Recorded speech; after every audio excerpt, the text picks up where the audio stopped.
قال إني عبد الله آتاني الكتاب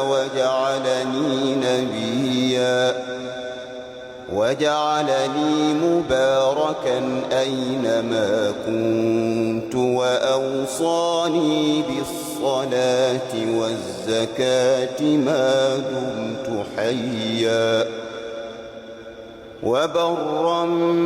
بوالدتي ولم يجعلني جبارا شقيا